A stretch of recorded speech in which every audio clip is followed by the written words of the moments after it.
নমস্কার বন্ধুরা, আজকের এই নতুন ভিডিওতে তোমাদের স্বাগত জানাই।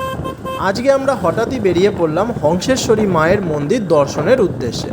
তো কোথায় এই মন্দির অবস্থিত এবং কীভাবেই বা তোমরা এই মন্দিরে আসতে পারবে, এই সকল কথার পাশাপাশি মন্দিরের প্রাচীন কিছু ইতিহাসের কথাও এই ভিডিওতে আলোচনা করব। তো চলো ভিডিওটা শুরু করা যাক। হুগলি জেলার বাঁশবেড়িয়া শহরে অবস্থিত রয়েছে হংসেশ্বরী মায়ের মন্দির। তবে এই বাঁশবেড়িয়ার প্রাচীন নাম কিন্তু বংশবাটি, কেননা তখনকার দিনে রাজা রামেশ্বর রায় এই অঞ্চলটিকে বর্গীদের হাত থেকে রক্ষা করার জন্য 1 বর্গমাইল এলাকা জুড়ে গড়ে তুলেছিল এক বিশাল বাঁশের পরিখা, এবং সেই পরিখার ভেতর তৈরি হয়েছিল এক বিশাল দুর্গ। এই কারণেই এই জায়গার নাম দেয়া হয় বংশবাটি, কেননা বংশ শব্দের অর্থ হলো বাঁশ আর বাটি শব্দের অর্থ হলো আশ্রয়স্থল। পরবর্তীকালে লোকমুখে বাঁশবেড়িয়া নামটি প্রচলিত হয়। বাঁশবেড়িয়া স্টেশনে নেবে টোটো বা অটোর মাধ্যমে 15-20 টাকা ভাড়ার বিনিময়ে আপনারা চলে আসতে পারবেন হংসেশ্বরী মায়ের মন্দিরে।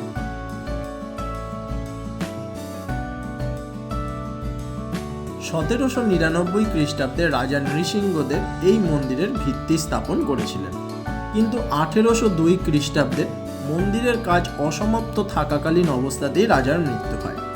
এই অবস্থায় রাজার প্রথম স্ত্রী সহমরণে যান এবং দ্বিতীয় স্ত্রী রানী শঙ্করী 1814 খ্রিস্টাব্দে মন্দিরের কাজ সম্পন্ন করেন। এই মন্দিরে যে সমস্ত পাথর ব্যবহার করা হয়েছিল সবই আনা হয়েছিল উত্তরপ্রদেশের চুনার জেলা থেকে, আর মন্দিরে যে সকল শ্রমিকরা কাজ করেছিলেন সকলেই এসেছিলেন রাজস্থান থেকে।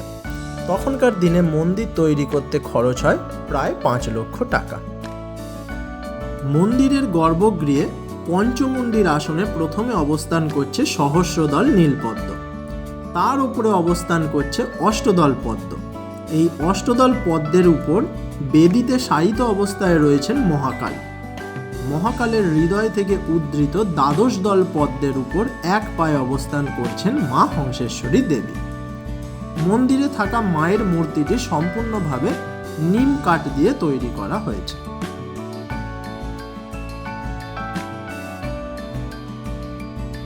হংসেশ্বরী মায়ের মন্দিরের পাশেই অবস্থান করছে বাসুদেবের মন্দির। এই বাসুদেবের মন্দির প্রায় 350 বছরের পুরানো, এবং এই মন্দিরে সমগ্র পোড়ামাটির কাজ লক্ষ্য করা যায়।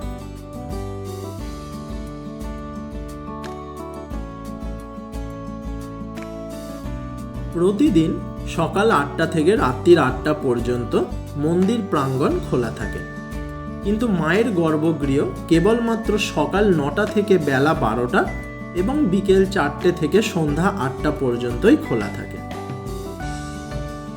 প্রতিদিনই মায়ের ভোগ প্রসাদের ব্যবস্থা করা হয়। সকাল 10টার মধ্যে 40 টাকার বিনিময়ে আপনাদের কুপন সংগ্রহ করে নিতে হবে। বেলা 1টার সময় মায়ের ভোগ প্রসাদ পরিবেশন করা হয়।